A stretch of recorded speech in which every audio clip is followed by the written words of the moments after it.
Bonsoir.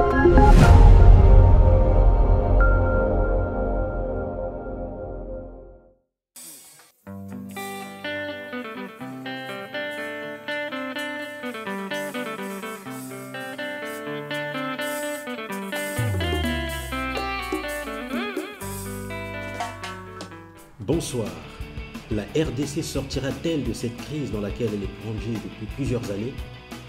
Politique et société civile cherchent des solutions.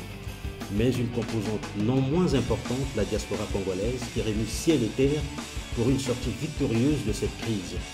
Sur le plateau de Parlons Antilles Europe, un membre de la communauté congolaise de l'étranger, qu'on ne présente plus, Joe Mubiala. Joe Mubiala, bonsoir. Bonsoir, M. Makeli. Joe Mubiala, vous êtes certainement venu avec un protocole de soins qui va permettre de soigner ce grand malade, la RDC. D'abord, merci beaucoup de m'avoir invité sur votre plateau. Et ce que je tenais à dire en ce jour, en ce moment, c'est d'abord, je me permets de pouvoir un peu avoir une pensée pour tous ceux qui sont partis, notamment nos dirigeants politiques, et qu'on avait beaucoup d'estime et de respect surtout. Et on pensera à Kimbangu, on pensera qui n'est pas politique, mais qui était spirituel, mais qui avait aussi des visions politiques. Et il y a aussi Lumumba, Kasavubu, Mobutu, Mzee Laurent Désiré Kabila. Donc voilà, jusqu'en ce jour, je pense qu'aujourd'hui, jour pour jour, 20 ans, j'ai encore en mémoire tout ce qu'on a fait comme combat contre M. Mobutu, qui a quand même été un homme remarquable de par non seulement par sa prestance, mais aussi un homme digne. Il a quand même dirigé notre pays des Zaïre avec les moyens dont il disposait. Et aujourd'hui, jour pour jour, 20 ans qu'il est parti, on peut avoir un regard un peu plus ou moins catholique pour dire paix à son âme. Et nous avons mené un combat politique pour des idées, pour ce qu'il était, ce qu'il représentait, un gouvernement de monopartie. Mais aujourd'hui, on le regrette quand même de l'avoir perdu. Mais revenant à cette crise politique dont vous me parlez tout à l'heure, je pense qu'il y a une solution. Il y a une solution, il y a une crise politique, il y a aussi des solutions politiques. Évidemment, des solutions, nous allons essayer d'en parler. Mais Joe Mubiala, on ne vous présente plus. Comme on l'a toujours dit, vous êtes toujours entre deux avions, toujours à la recherche des solutions pour cette crise congolaise qui perdure jusqu'à présent. Mais vous faites partie d'une composante non moins importante, la diaspora congolaise. Comment définissez-vous la diaspora, ce concept de diaspora? La diaspora congolaise, comme on dit, ce n'est pas moi qui vais encore peut-être aujourd'hui m'étaler là pour expliquer ce que c'est une diaspora, mais je pense que c'est des immigrés, des exilés qui sont partis de leur pays d'origine et qui vivent à l'étranger, et dont je fais partie. Donc si je peux simplifier de cette manière-là, pour dire, pour moi, la diaspora représente une force. Parce qu'une force, quand on part de chez soi, on a juste ce qu'on a juste vu en ce moment-là dans son pays, mais pour aller voir plus loin, il faut quand même essayer un peu de faire le mélange des cultures. Et cette culture, c'est diversifié. Parler un peu de la diaspora, c'est sur le plan politique, c'est un peu trop exagéré, ou bien restreindre un peu le rôle. Mais je dirais ceci, qu'il y a une diaspora qui manifestement s'émancipe à travers la culture, à travers la politique, à travers du plan aussi, du point de vue aussi professionnel. Donc c'est un peu tellement c'est un terme tellement complexe, et puis il y a plusieurs choses qui peuvent un peu expliquer cette diaspora. Cette diaspora n'est pas seulement une diaspora politique, et les gens n'oublient pas, mais si je fais partie de cette diaspora politique qui a quand même aujourd'hui combattu, qui combat encore ce qui se passe actuellement dans notre pays d'origine, le Congo, d'où on va bien évidemment essayer de pouvoir dire exactement ce qu'on pense. Et je pense que actuellement, il y a des solutions. Il y a des solutions. Donc si nous comprenons bien votre pensée, vous êtes placé du côté de l'opposition au sein de cette diaspora? Parce qu'il y a de ceux qui sont pour l'action de Kabila et il y en a d'autres qui sont contre. Vous êtes certainement contre le pouvoir, le régime de Kinshasa. Moi, je pense que je ne m'inscris pas dans une logique, personnellement, je ne m'inscris pas dans une logique de position, parce qu'il n'y a quand même pas un gouvernement qui fonctionne en bonne et due forme, qui respecte les règles du jeu, la démocratie, l'état des droits, la bonne gouvernance. Ça, je pense qu'aucun Congolais aujourd'hui peut se dire nous sommes fiers de la manière dont le gouvernement fonctionne dans notre pays. Donc, raison pour laquelle moi je m'inscris dans une logique plutôt de combattants résistants. C'est-à-dire qu'on sent qu'il y a quand même une occupation, il y a une mainmise des extérieurs qui vient au Congo juste pour appauvrir davantage notre peuple et puis la population. Et en tant qu'être humain et puis politique, on ne peut quand même pas rester motus, bouche cousue comme ça pour ne rien dire. Il faut quand même s'engager. Et mon engagement est plutôt, je sais que je fais de la politique, j'accepte bien ces rôles que je joue, que je devrais jouer encore avec beaucoup d'honneur, parce que mes compatriotes me font confiance, mes compatriotes congolais, mais il faut quand même se dire, aujourd'hui, nous avons un pays occupé. Et quand on est occupé, il faut chercher là où il y a les mal, il faut aller juste à trouver une solution, c'est-à-dire faire partir l'occupant et ensuite prendre les règnes, et ensuite on pourrait peut-être éventuellement parler de ce qui peut faire démarrer le pays comme il se doit. Oui, John Uyala. Donc là, nous allons parler des ébauches de solutions, mais nous allons d'abord commencer par diagnostiquer. Qu'est-ce qui ne marche pas précisément, en grande ligne? Ce qui ne marche pas, c'est qu'on n'a pas... Il ne faut pas aller chercher 30 000 solutions, il n'y en a qu'une. On n'a pas des politiciens. On a bien sûr, on fait peut-être des technocrates. On a des gens qui ont eu des connaissances avec les études universitaires, mais on n'a pas de politiciens. Mais s'il y avait déjà des politiciens dans notre pays, je pense aujourd'hui, on n'en serait pas là. Pourquoi je dis ça? Parce que avant qu'on arrive vraiment à cette crise qui a pas idée, tout le monde tourne autour de la Constitution.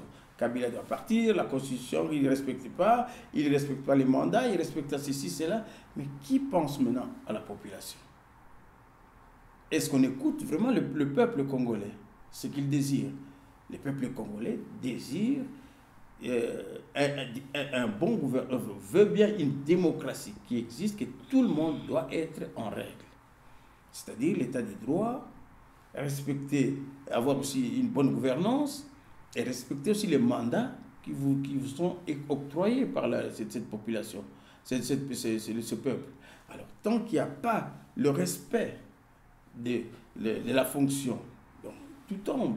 C'est-à-dire qu'il n'y a pas de politiciens, et puis cette crise ne peut qu'exister. Ne peut qu'exister. On ne peut pas trouver une solution sans pour autant avoir des hommes et des femmes responsables qui peuvent apporter des solutions. Et d'ailleurs, c'est pour ça, si plus tard ou maintenant, on pourrait en parler de ce que nous, on veut peut-être proposer. C'est-à-dire que nous qui sommes en Suisse, par exemple, je fonctionne plus avec la manière de faire la politique suisse. Et là, j'exhorte, j'invite un peu mes compatriotes congolais qui habitent en Suisse, qui sont bien intégrés, on peut dire toujours merci à la Suisse de nous avoir donné cette chance de pouvoir comprendre comment fonctionne un état de droit. C'est-à-dire, d'abord, c'est le peuple. Quand on dit le peuple, ça ne doit pas seulement être... le peuple, d'abord, ne peut pas être seulement un slogan. C'est-à-dire être vraiment sérieusement à l'écoute du peuple. Et savoir respecter le peuple, c'est aussi respecter la fonction et le mandat qu'on vous donne. C'est ça que j'aimerais bien peut-être aujourd'hui, qu'on ne pense pas forcément que la solution viendra d'ailleurs. Il faut une diaspora bien formée, une diaspora organisée, une diaspora qui réponde aux besoins du peuple. Et c'est de là qu'on fera partir cette crise. Et c'est là qu'on pourrait faire comprendre à ceux qui gouvernent simplement que voilà, nous sommes là. Il n'y a personne qui peut apporter une solution sans le respect des mandats, sans le respect du peuple. Que veut le peuple? Le peuple ne demande rien d'autre que de respecter, qu'avoir des institutions fortes Et ces institutions fortes fera de nos politiciens des politiciens forts. Et il y a plus simple que ça. Et à partir de ces mouvements-là, de cette organisation-là, de ces moyens de fonctionnement, on arrivera tous à sortir de la crise. Et tout ce qu'on fait, comme vous le savez très bien, quand on parle, on a vu Bruxelles, on a vu Kinshasa, on a vu ceci, cela. Il n'y a pas de politiciens, il y a des gens qui ne respectent pas la fonction, qui ne respectent pas les règles du jeu. Or, la politique, c'est plus simple que ça. Mais vous, en tant que diaspora, comment vous organisez-vous pour faire face à cette crise? Nous nous organisons par des associations, par des compétences, des connaissances, mais je pense qu'aujourd'hui, si nous aussi de la diaspora, on ne prend pas au sérieux notre rôle de politique, notre rôle de dirigeant, notre rôle de leader d'opinion, on part tout de suite à côté. Moi, je dis, tout à l'heure, j'ai fait un post pour dire, c'est une honte ce qui se passe actuellement dans la diaspora, notamment plus précisément à Paris. On accuse les autres de corruption, mais ils sont eux-mêmes corrompus.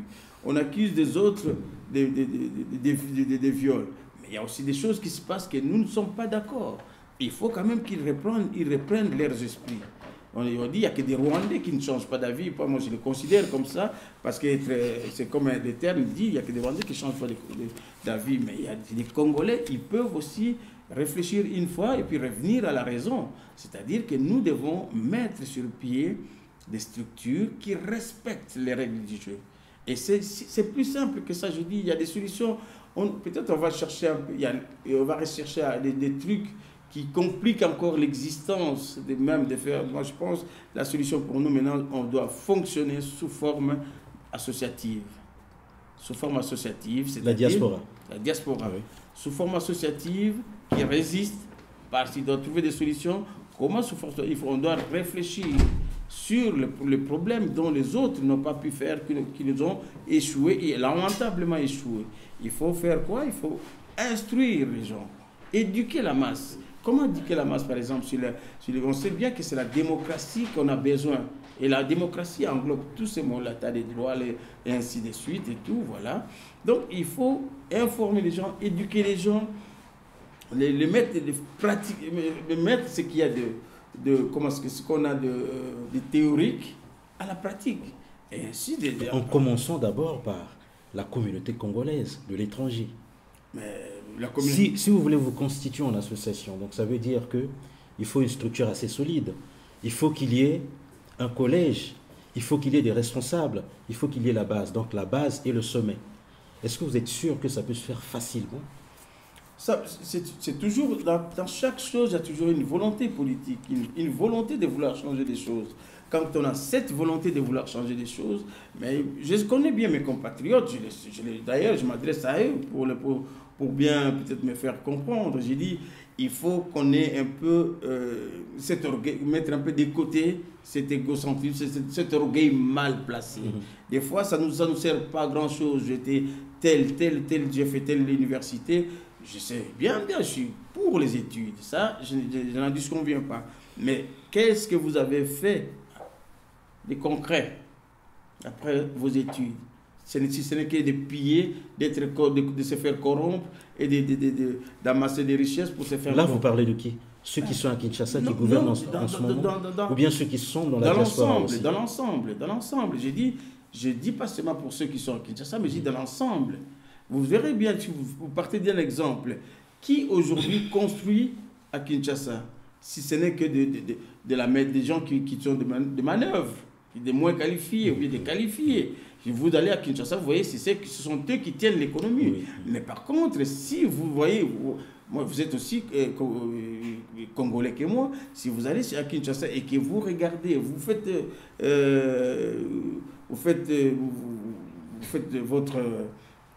votre petite investigation, vous verrez que la plupart des gens qui ont des grands diplômes, ce ne sont que des gens qui font le malheur de notre population. Donc, dans l'ensemble, c'est comme ça. Et puis, ça n'approprie le pays comme si c'est leur bien personnel. Alors là, il y a quelque chose qui ne va pas. Si on a honnêteté intellectuelle oblige, si on est vraiment, j'ose croire qu'il y a encore des gens qui ont dit il n'y a que des Rwandais qui ne changent pas d'avis, mais des Congolais peuvent changer d'avis. Et si je dis ceci, enfin, honnêteté intellectuelle oblige, ils peuvent aussi regarder à côté et dire mais ce que fait des gens qui sont moins diplômés mais qui sont qualifiés, et ce que nous, comme élite intellectuelle, voilà, faites un peu la comparaison, là on finira par se dire, écoutez, voilà, il y a quand même quelque chose qui ne tourne pas. Et puis voilà, comme je dis, je n'accuse personne, j'appelle toujours à la responsabilité de chacun de nous, au bon sens, qui est très important pour faire partir notre pays pour un destin qu'il est vraiment appelé à prospérer et puis à vivre mieux qu'actuellement. Il y a environ 5 ans, il y a un ministre des Congolais de l'étranger qui est venu ici à une conférence qu'elle a tenue à l'Intercontinental. Elle avait lancé l'idée d'une création d'une banque de la diaspora. Mais aujourd'hui, elle est enterrée. Qu'est-ce que vous en pensez? C'est toujours ici, ils viennent toujours avec des slogans, ou bien des copies-collées. Ça, c'est ce que j'appelle moi des copies-collées. C'est-à-dire, vous êtes à l'université. Moi, j'avais un professeur des droits du travail qui nous disait faites très attention quand vous faites un contrat de travail, de bail, de tout ce que vous voulez.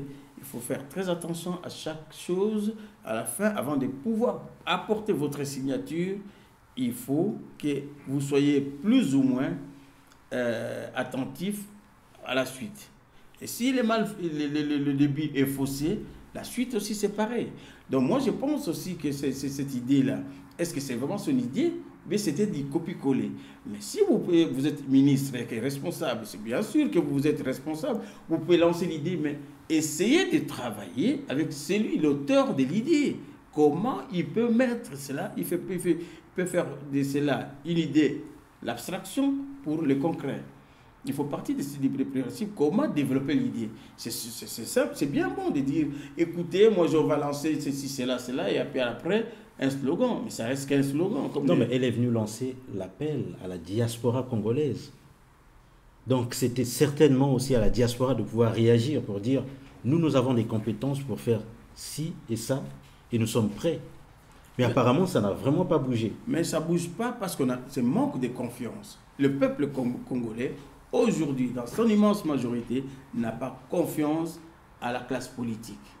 C'est ça, c'est une question de confiance. Vous voyez, même ici, en Europe, où on vit, c'est même vous voyez, il y a beaucoup, même en Suisse, hein, je dis bien, je vis ici, je fais de la politique active, je sais très bien, les gens sont sanctionnés aux urnes.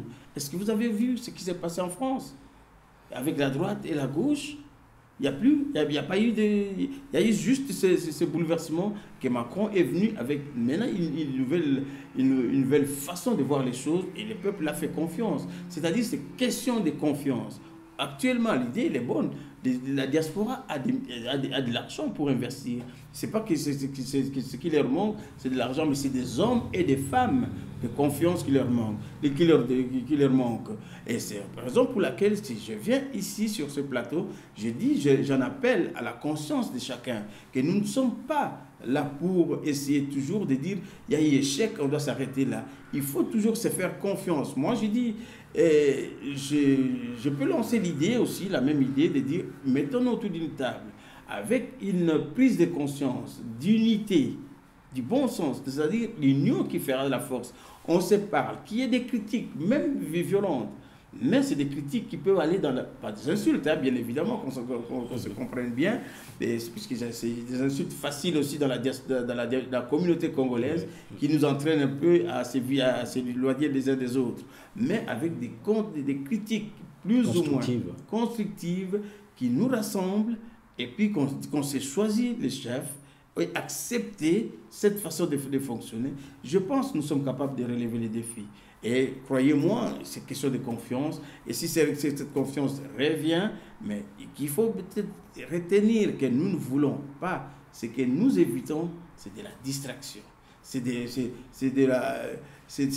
abandonner notre peuple à son propre sort pour dire, écoutez, il n'y a rien qui va dans ces pays-là, et puis même ici, on ne fait plus confiance à qui que ce soit. Non.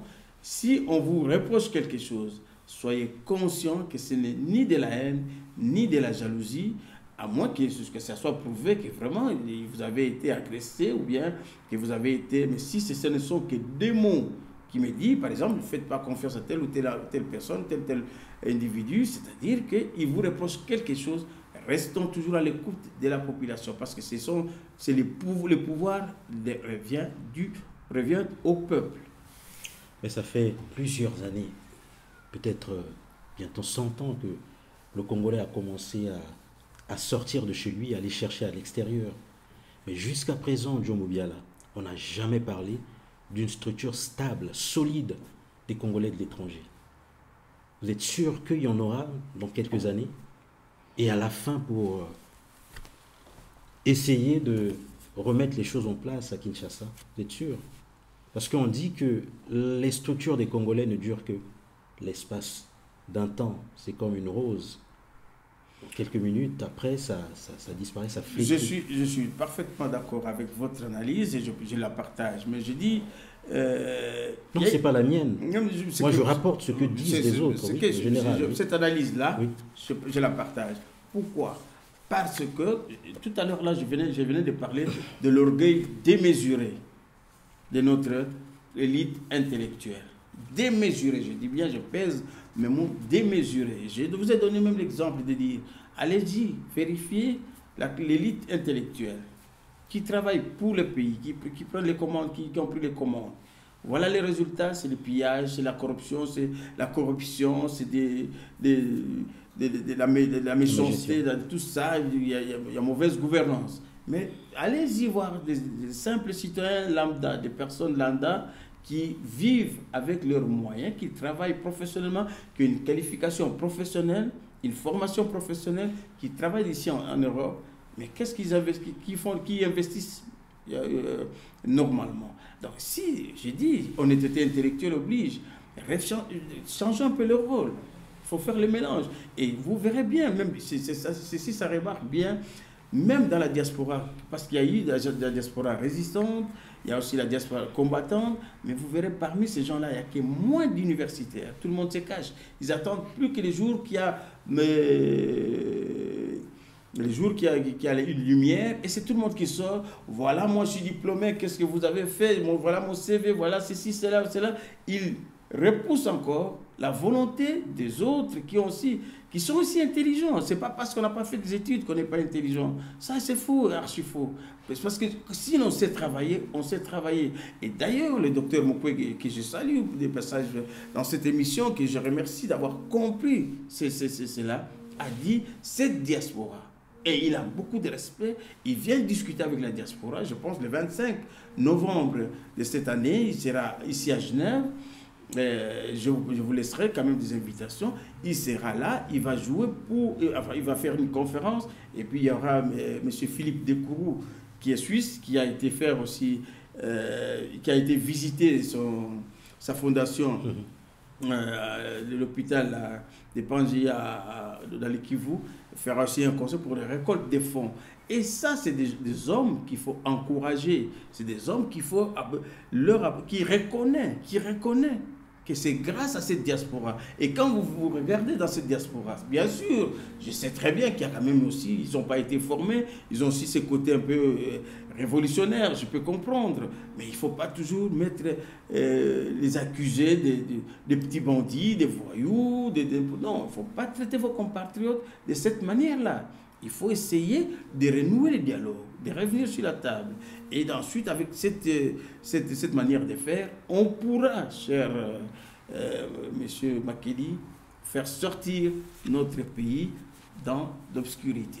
Et ça, je pense que c'est question de volonté et c'est question de vraiment d'être attentionné et de ne pas faire cet orgueil mal placé que je condamne. Le mouvement des combattants s'organise-t-il de mieux en mieux ou encore s'est-il essoufflé? Je pense que, moi je n'ai pas eu,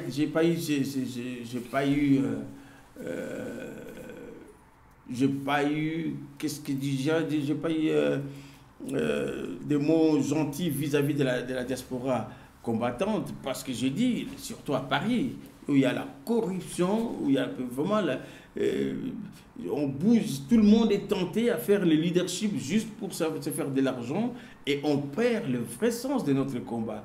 Et quand on pense, quand on fait de cette manière-là, permettez-moi de vous dire que cette manière de faire, c'est vraiment, c'est une honte d'abord pour cette diaspora où tout le monde a cru, avec cette diaspora combattante où tout le monde a cru à ce combat et qui continue de croire. Je pense que nous continuons toujours à croire, mais il y a aussi une chose que je dois te dire, que c'est une insulte à la mémoire des 8 millions, des 10 millions qu'ils prononçaient tous les jours, qu'ils prononcent encore aujourd'hui, que nous avons perdu autant, mais c'est une insulte à la mémoire collective. À la mémoire collective, parce que nous sommes tous appelés un jour à revenir sur notre passé. Que quand on trahit de cette manière-là, je pense qu'il n'y a pas d'autre mot que c'était qu'une malédiction. Et je pense que les autres qui viennent, qui vont nous écouter à travers cette interview, ils vont pouvoir comprendre que nous sommes appelés à nous battre avec notre cœur, avec notre conscience. Et nous sommes aussi des personnes morales vis-à-vis des autres, et que nous devons respecter la manière de pouvoir faire ce combat. Et c'est quoi? C'est-à-dire honorer la mémoire, et une victoire certaine sera une délivrance pour notre peuple. Mais quand vous revenez régulièrement sur ce mot corruption, donc il y a des cas avérés de corruption au sein de la diaspora combattante? Pas seulement dans la diaspora combattante, ça je l'ai dit, c'est d'abord la classe politique elle-même à Kinshasa, elle est vraiment corrompue, et ça trouve un peu ils trouvent encore dans la diaspora combattante leurs adeptes, leurs infiltrés, qu'ils essayent encore de corrompre, puis d'anéantir le combat. Et c'est ce qui est vraiment dommage pour certaines personnes qui tombent, que j'ai encore confiance, et j'ose croire. Je me répète encore une fois, il n'y a que des Rwandais qui ne changent pas d'avis, mais les Congolais peuvent toujours revenir à la raison, et s'ils reviennent à la raison, ce serait quelque chose de formidable. Et je souhaite de tout mon cœur que ceux qui se sont perdus, qu'ils n'aient pas toujours ce discours radical pour dire les uns sont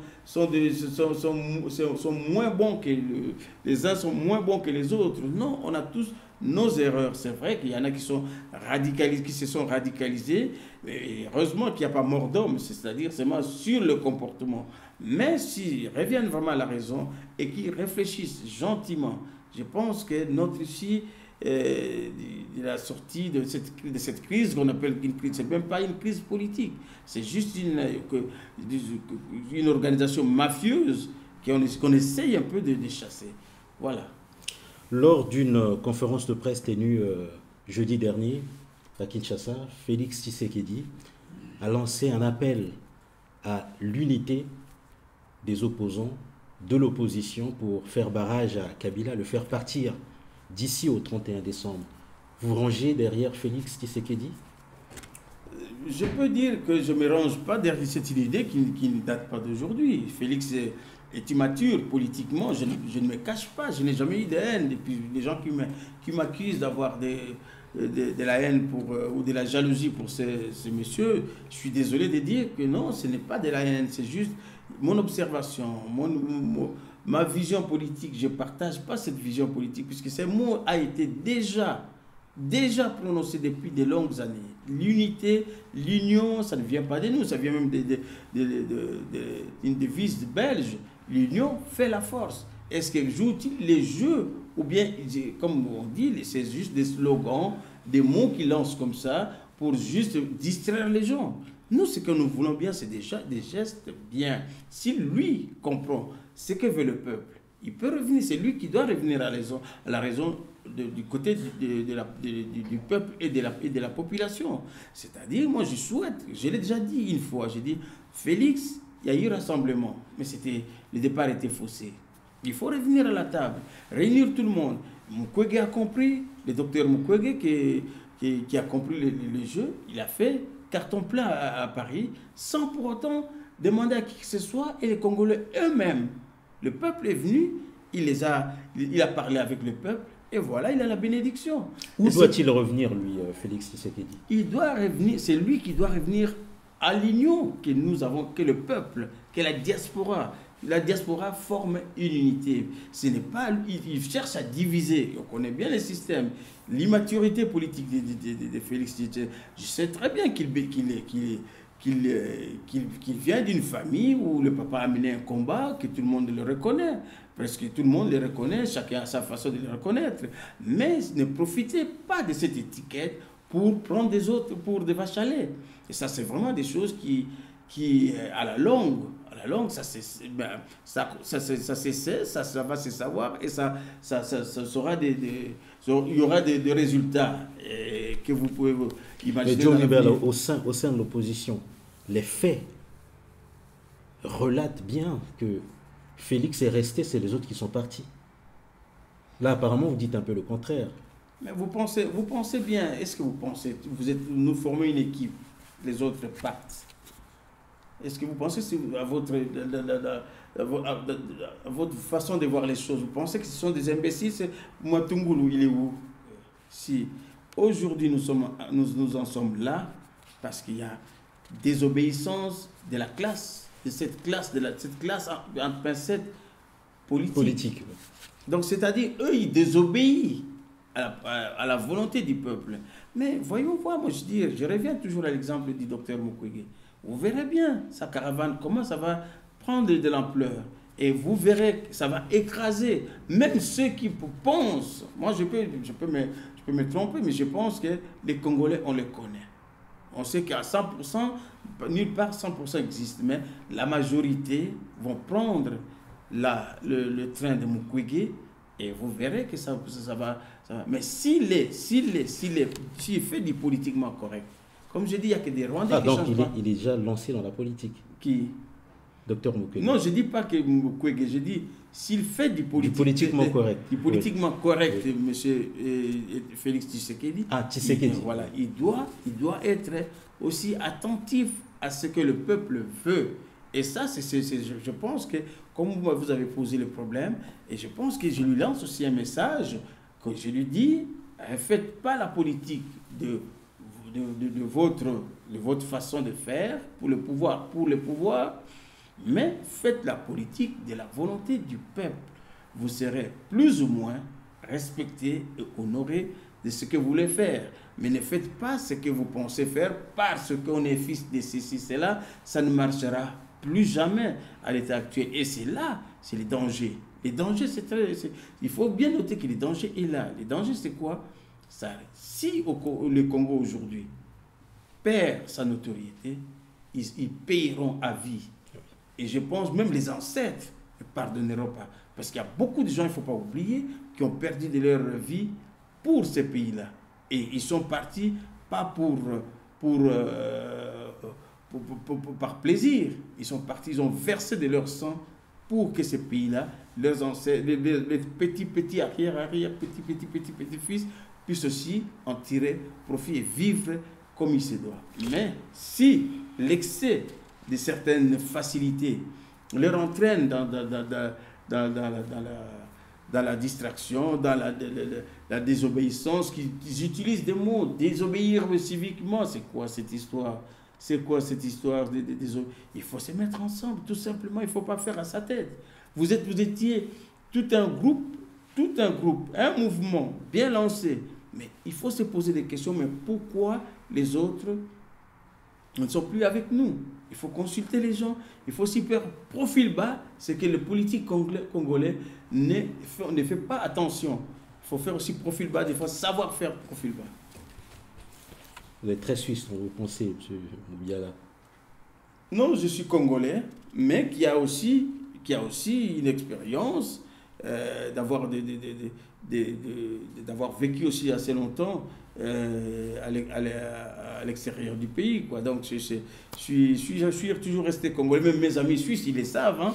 Il me dit, je reste toujours congolais de mes habitudes. Si je veux peut-être passer, je suis à côté d'un ami suisse qui habite un peu par là, à Genève ou à Neuchâtel, et qui suis à côté dans le parage, je vais toujours frapper à la porte au lieu de lui téléphoner.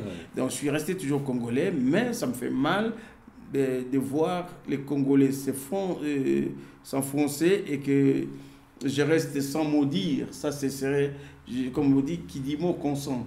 Alors moi, c'est mon cri de gueule, mon coup de gueule, et puis voilà, j'aime bien dire les choses. C'est côté suisse, merci monsieur les journalistes, c'est côté suisse de dire... Non, non, côté suisse, côté consensus, parce que vous êtes un peu contre la désobéissance civile, vous êtes contre certains soulèvements du peuple, parce qu'ici, c'est souvent le consensus, il y a moins de grèves, très peu. Ouais. En France, souvent, c'est des grèves perlées, hein, qu'on remarque un peu partout dans le monde. Mais à vous entendre parler, quand je vous entends, je sens un peu ce côté suisse J'ai vu en Suisse, je prends ce côté. Si c'est bien, si c'est mauvais, mais je pense que l'avenir nous le dira.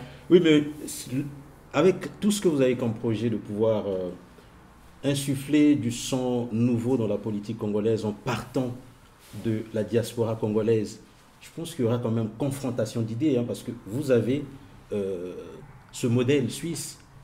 Ceux qui sont en France, ils ont le modèle français. En Belgique, ils ont le leur. Ça ne sera pas difficile de pouvoir faire cette mouture.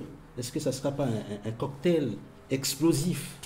Non, je connais bien le modèle français. Je n'ai pas la prétention de pouvoir dire que c'est pas bon ou quoi, mais je pense que nous, ce que je conseille, et puis la diaspora congolaise suisse, que je partage beaucoup de valeurs avec, je dis, nous restons dans ce monde de professionnalisme, c'est-à-dire avec une formation, vous arriverez à vous en sortir, à bien vivre, avec le respect du travail. Le respect du travail, il n'y a pas de sots métiers, il n'y a que des sots gens. Vous pouvez bien vivre avec votre travail, que vous soyez jardinier, que vous soyez politicien, que vous soyez fermier, que vous soyez chauffeur, que vous soyez magasinier ou juriste ou avocat. Restez, on a besoin de tout le monde, mais ce respect-là, d'abord respect des fonctions, respect des salaires, que les chefs d'entreprise doivent payer chacun ce qu'il doit, ce qu'il mérite, l'assurer des fruits de son travail. Donc c'est ce côté, la rigueur suisse que je pourrais, que beaucoup de gens connaissent, mais il suffit de les appliquer et de l'entretenir. C'est toujours l'entretenir. Nous, on n'est pas contre les autres. Je sais bien que la politique française, oui, c'est juste, comme je ne peux pas dévoiler tout ici, mais ce que je vois, un jour, je vais peut-être aussi dire, écoutez, c'est votre façon de faire pour la rhétorique. Il est magnifique. Mais peut-être sur la pratique, c'est là où je vais peut-être me pointer. La rigueur, c'est pour ça d'ailleurs que j'ai des fois des gens qui me traitent un peu de trop sévère, d'accuser ceci, cela. Je reviens toujours à dire, soyons le modèle des Africains congolais qui ont réussi un petit peu à Suisse, et cette fierté qu'on puisse l'amener encore chez nous. C'est-à-dire on respecte vraiment les choses comme il se doit. Chacun doit... La récréation, il y a des moments de récréation. Ne cultivons plus surtout ce côté-là parce que notre pays a besoin de production. Notre pays a besoin de travailleurs, de respect de l'heure. C'est-à-dire, le travail, c'est le travail. Ne pas venir à 10 heures pour finir à 11 heures et puis vous dites non, le travail, c'est le travail. C'est ça qui fera notre force. C'est ça qui va nous apporter notre développement. C'est ça qui va nous apporter notre pain et notre dignité. Et c'est ça, plus ou moins, que je peux juste, à ce moment-là, vous dire que, voilà, en respectant ces principes, on arrivera à un état de droit, au respect des mandats. Parce que si je quitte la politique et que j'ai mon petit boulot à côté, j'ai déjà fait ce que je pouvais, je laisse la place aux autres. Et ce côté-là, c'est très important. Mais de prendre, comme au Congo actuellement, façonner cette place des politiciens comme si c'était devenait une profession, je ne suis pas contre, mais des fois, c'est là où ça déraille. C'est tout. Les fissures constatées au sein de l'opposition ne fortifient-elles pas le pouvoir de Kinshasa? C'est ce que je disais tout à l'heure, je pense qu'on en a parlé, cette fissure, ça vient de qui, d'où? Il faut des fois faire profil bas. Quand vous sentez que vous êtes dans le rassemblement et qu'il y a quelque chose,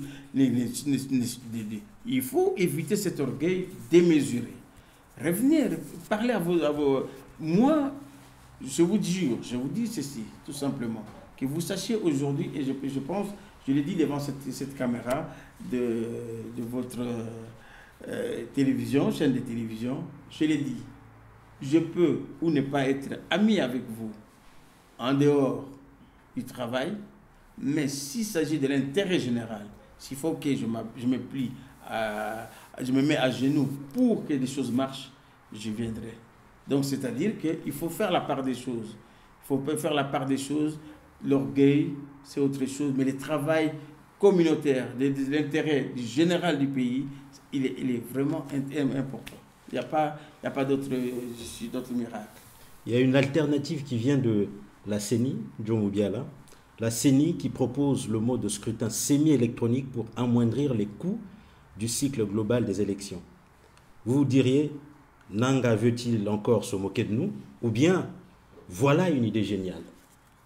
Je vous ai dit qu'ils n'ont jamais travaillé. Jamais travaillé. Ce gouvernement n'a jamais travaillé. C'est pour ça, pendant 12 ans ou 15 ans, 20 ans qu'ils sont au pouvoir, ils n'ont jamais, bon, à peu près, plus ou moins, depuis qu'ils ont pris le pouvoir, ils n'ont pas de culture de travail. C'est-à-dire des gens, pendant 20, 10, 15, même 10 ans, vous n'avez rien fait. Et vous continuez encore à se moquer du peuple. Je pense que cette question, ne l'écoutez pas. Non, c'est se moquer du peuple. Je ne veux pas réagir à cette question. Je dis, il a tous les moyens. Ils ont eu des moyens. Ou bien il aurait pu dire, je ne prends pas ce poste parce que je ne veux pas rentrer dans l'embrouille. Donc c'est de la diversion, franchement, pour gagner du temps. C'est-à-dire, mais c'est pour ça que je vous dis qu'il y a des diplômes, c'est des technocrates.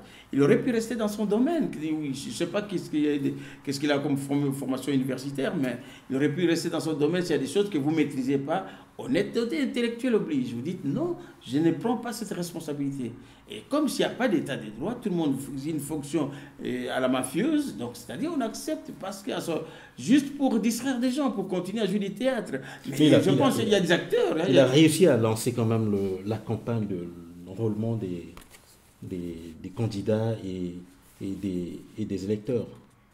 Ça c'est comme on dit, dans un théâtre, dans une pièce de théâtre. On peut tout dire, vous voyez, mais la réalité n'est pas et tout autre. Donc moi je dis qu'il y a encore des groupes théâtrales qui sont à Kinshasa. Je ne connais pas beaucoup pour l'instant puisque je ne suis pas vraiment l'actualité, la culture, je m'excuse honnêtement. Il y a quelques-uns qui peuvent me venir à l'esprit, mais il y en a qui habitent peut-être en Suisse, comment il s'appelle encore, de Londres. Il peut l'engager Nanga, comme ça il peut faire des pièces de théâtre. Je dis ça, sérieux, hein, c'est sérieux, je suis sérieux. Si peut-être de Londres, peut aller les consulter à Kinshasa, on fait des pièces de théâtre sur la CENI. Ça peut aussi être aussi pour distraire certaines personnes qui veulent, mais pour l'instant, les Congolais n'ont pas besoin de des distractions. Les Congolais ont besoin des hommes et des femmes sérieux pour travailler, pour sortir ce pays de la crise. Il y a des élections qui sont annoncées pour cette année. Et s'il n'y en a pas, et je pense, ils en tireront les conséquences. Voilà. Vous êtes sûr que ça va se tenir? Non, je dis, s'ils ne sont pas sérieux, ils en tireront les conséquences. Et c'est la population qu'on doit quand même former, des hommes et des femmes de politiques responsables, engagés, patriotes, pour faire l'alternative. Et voilà. Et je pense, le train est lancé déjà avec Mukwege, et voilà, nous sommes tous là. Et puis, je pense qu'on va essayer de pouvoir amener des gens à l'union, au rassemblement, même si des hommes perdus. Rien n'est trop tard. Comme je dis, je me répète pour une millième fois, il n'y a que des Rwandais qui ne changent pas d'avis. Mais les Congolais peuvent changer d'avis parce qu'il y a besoin. Selon la Radio Okapi, une réunion se tiendra à New York en marge de l'Assemblée générale de l'ONU. L'objectif est de trouver des solutions à la crise congolaise. Est-ce une réunion de trop, John Oubiala? Mais je pense que je dis encore, si confiance il n'y a pas, je ne vois pas pourquoi on doit aller plus loin. C'est comme je suis en Suisse et je travaille pour une entreprise XY et que le patron m'a déjà reçu pour quelques remarques et je ne respecte pas, va-t-il... Mais ce n'est pas la Suisse, ce n'est pas les Européens que je... Non, il faut quand même savoir aussi leur expliquer que les cas du Congo, on a tout fait. Mais s'il n'y a pas de solution, s'il n'y a pas de confiance, on ne peut plus revenir à la même solution. Il faut trouver une autre alternative. Il faut trouver l'alternative. Donc, c'est-à-dire que chacun de nous, moi je dis, c'est que beaucoup de gens ne comprennent pas. Et que nous devons aussi, en tant que politique du Congolais, expliquer aux hommes et aux femmes politiques de l'Occident que nous avons, c'est l'argent de l'impôt des Suisses, des Français, des Belges, des Américains, des Suédois, de tout ça qui est allé, il y a eu des fonds qui a été donné au gouvernement congolais pour organiser de bonnes élections. Vous êtes d'accord avec moi? Oui. Donc, c'est-à-dire que cet argent-là, des impôts des gens qui viennent d'ici, ce n'était pas pour jeter à la fenêtre, ou bien pour enrichir le groupe, mais c'était juste pour que ça fasse, qu'on fasse du travail. Oh, et maintenant qu'ils n'ont pas les résultats escomptés, eux aussi sont responsables de pouvoir redire, écoutez, voilà qu'il y a l'argent qui a été versé, si vous n'êtes pas, si on a dit 2 mandats avec la Constitution à l'appui, sinon vous n'avez pas trop droit au 3e mandat, donc ça s'arrête là, on ne peut pas aller plus loin. C'est l'argent des contribuables, donc vous, moi, même vous avez mis 10, 15, 20 centimes ou 10 euros, 50 euros, c'est votre argent, parce que vous êtes aussi en Occident, vous travaillez ici, vous payez des impôts, et cet argent-là a servi pour qu'il y ait des élections au Congo. Mais vous n'allez pas nous dire, écoutez encore, c'est comme ça, si c'est le cas, on va chez tous les Congolais, je pense, au lieu de manifester là-bas, ils peuvent manifester ici, dire, écoutez, je ne paye pas mes impôts, et puis voilà, donc je vais au travail, même si les patrons me chassent, je reviens, et puis voilà, c'est comme ça, on peut discuter. Si et l'éternelle discussion, si c'est aussi valable au Congo, ça doit être aussi valable ici. Je ne sais pas, il faut réfléchir, il faut qu'on réfléchisse tous ensemble. Il faut qu'on pose les problèmes. Des gens qui vont débattre de ces problèmes-là, des dialogues et dialogues interminables. Il faut dire, mais si c'est comme ça, bon, voilà, en Europe aussi, on fera pareil. Les patrons vous font le remarque 1, 2, 3 fois, et puis vous pouvez faire même 100 000 fois des remarques, vous revenez toujours, et puis voilà. On peut dialoguer, mon patron, parce que je n'avais pas bien compris, je vais revenir au boulot. Et c'est pareil pour le Congo. Si c'est comme ça, bon, comme ça, on continue comme ça. Mais si les patrons, ici, ça marche, que M. Moubiala, M. Makedi, 2 remarques, la 3e, c'est fini, terminé, vous êtes licencié, et c'est valable pour toutes les institutions du monde. Ça devrait fonctionner normalement de cette manière. Voilà. Nous sommes presque à la fin de notre émission. John Moubiala, votre dernier mot. Mais mon dernier mot, c'est-à-dire que d'abord, je dirais merci à votre chaîne. Merci de m'avoir invité, de parler de ce qui se passe dans mon pays. Je dirais encore que les moments le temps qui nous reste maintenant pour cette année est presque arrivé à terme. Les Congolais, faisons un sursaut d'orgueil patriotique. Que vous soyez dans un parti politique, dans un mouvement citoyen, dans une association, essayons de revenir à la raison, mettons-nous ensemble. Unis, nous serons forts. Et si tout le monde respecte ces règles du jeu, qu'on ne vous amène pas à dire, sinon ce serait toujours la faute des Européens, la faute de ceci, la faute de cela. Les Européens, pour eux, ils ont encore beaucoup de choses à faire. Ils vont se dire, écoutez, ce n'est pas notre problème si vous n'arrivez pas à vous mettre d'accord. Faisons profil bas. Même s'il faut pour l'intérêt général du pays, c'est pour votre bien, chers compatriotes, c'est pour votre avenir, c'est l'avenir de vos enfants qu'on est en train de discuter là, qu'on est en train de parler là. Faisons attention à cela, c'est très important. Moi, je ne vaux rien de tout ce que je peux dire, mais si cette volonté d'accompagner tout le monde dans l'unité, c'est ça que je peux dire encore.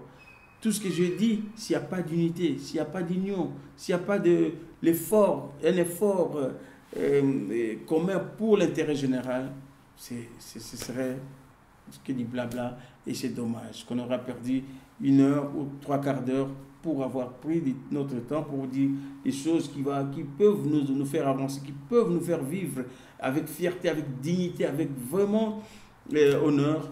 Il faut cet effort-là, une volonté. Ne vous attachez pas à des trucs, à des choses vaines. Attachez l'importance à l'avenir de vos enfants. Pensez plus à vos enfants. Pensez plus à la vie de nos femmes, de nos mamans qui sont mutilées, qui sont violées, qui sont massacrées. Pensez plutôt à ces... Ça peut nous arriver tous d'être humains, hein, de temps en temps, qu'on perd aussi le pédale. Mais bon, je vais me résumer pour dire encore merci beaucoup, mes chers compatriotes, d'avoir pris de votre temps pour m'écouter pendant ce moment. Et encore, je vous dis que c'est pour votre dignité et c'est pour le Congo, que vive la République démocratique du Congo et que vive le peuple congolais, et que Dieu vous bénisse. Merci beaucoup. Merci beaucoup à vous d'être passé sur ce plateau de Parlons-en Kin Europe. Merci à toute l'équipe de Parlons-en Kin Europe, chapeautée par Jérôme Miguel, et aussi Louis Ndoula Ngimbi et tous les autres. Merci et à la prochaine.